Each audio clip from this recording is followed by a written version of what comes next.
tí mo fẹ́ sọ̀rọ̀ lé lórí òun ni ọ̀rọ̀ kan tí ó gba orí ẹ̀rọ àgbàgbé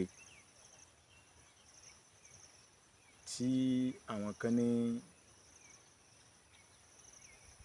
Dr. Yunus Toliat Ayilara bí wọ́n ń ṣe wọ́nranwọ̀nran. Ọmọ ṣe o, ọmọ ṣe o.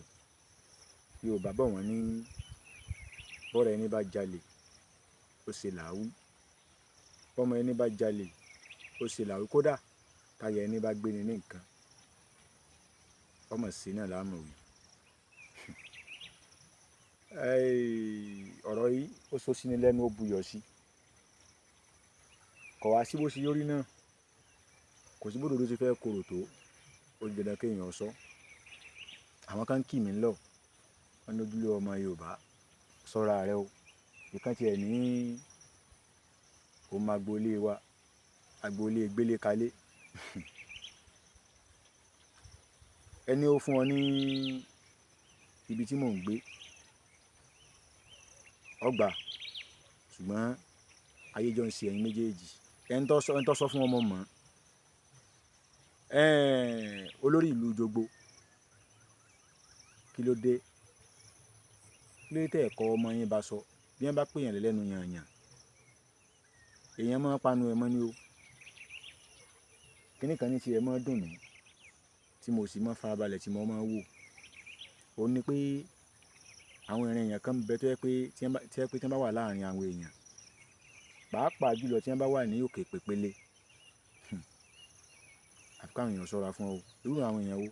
Àwọn adákẹ́mọ́ sọ̀rọ̀ tẹ́ pé tẹ́ ẹ bá ṣẹ̀ wọ́n wọ́n ò ṣe ṣe rè, bẹ́ẹ̀ gbọ́n bí wọ́n ò ṣe ṣe rè. Orónú wọn burú kọjá tẹjọ. Kíní kan wà tí mo fi gba ti ọba Olúwo tilẹ̀ wò, kí mo fi gba ti ẹni pé tí ọba ṣe ọba Olúwo bàbá òjò ọmọ pọ̀ sí àwọn wọn ó sì jọ gbóòórùn ìyẹ̀sẹ̀ rẹ kankan. Ibi tí wọ́n bá ti sọ̀rọ̀ ohun tí wọ́n ti sọ òtítọ́ náà nù. Tọ́ ọba ti lè tọrọ àforíjì pé bàbá ẹ foríjì mi, tọ́ tọrọ àforíjì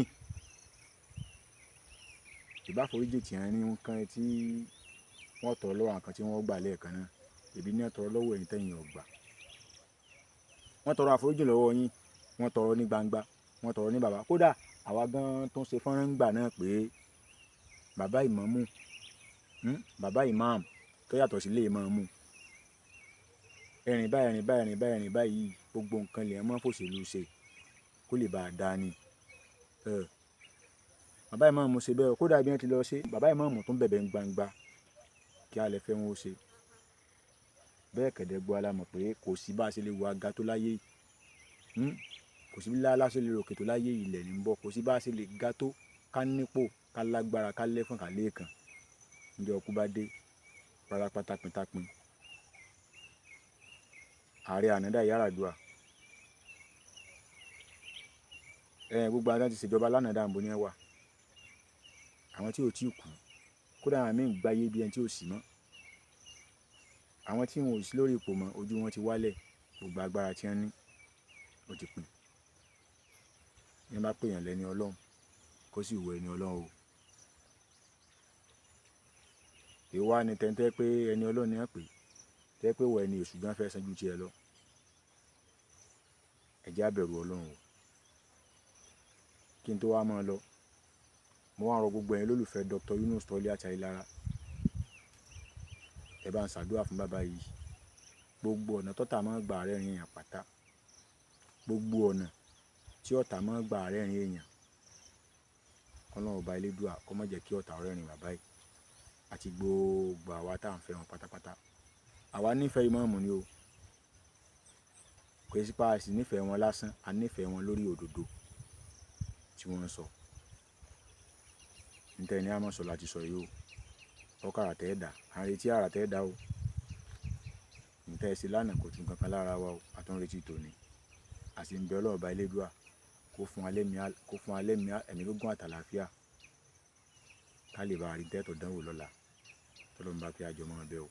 Bí ọmọ Yorùbá, bàbá ìmáàmù Dr. Yunus Toliat Ayilara, mo nífẹ̀ẹ́ yín pọ̀. I love you so much.